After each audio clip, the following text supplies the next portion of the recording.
So we're moving on to the deletion process. And remember, if we delete an instructor, then they can no longer be an administrator because they don't exist. So we have to modify the department table. So another change is needed to the instructor controller.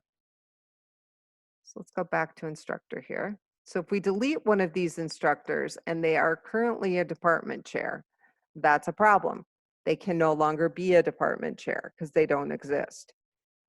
So we are going to replace the delete confirmed method with a little different code. So here's our current one. And if you want to simply comment this out, that is okay.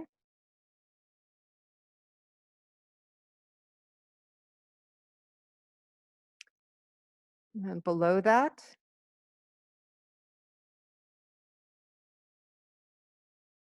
we are going to put our new code. Oh, I need to stop the running project. Okay, here we go. And then I'm going to copy and paste this new code.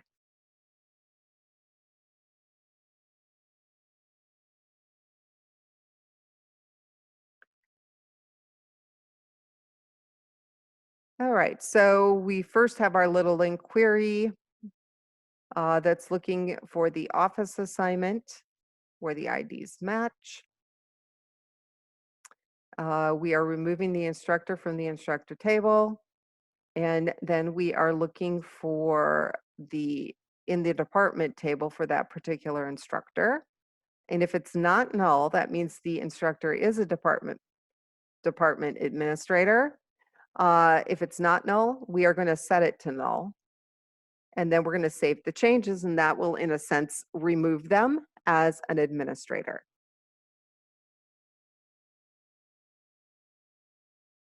So this is a little more straightforward to follow.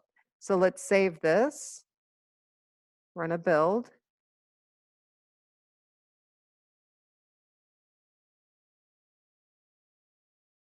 And let's execute this.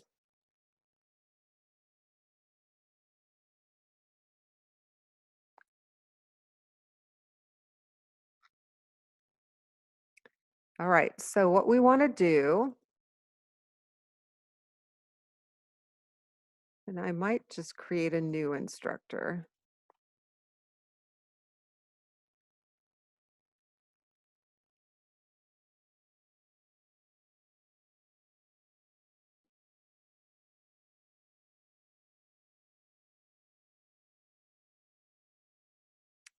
Okay, and then where's Scooby?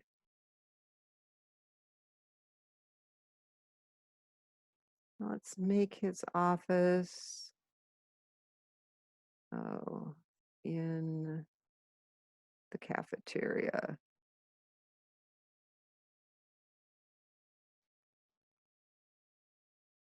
Okay, and let's go over to department. Delete that one. Create a new one.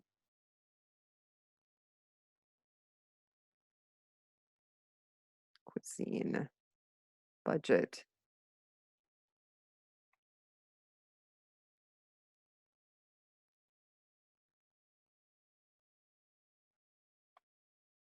And he gets to be the administrator there.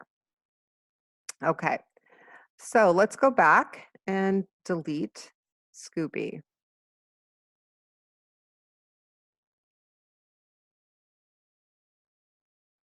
Then if we go into department, there should be no manager there, and that is correct. So that did work.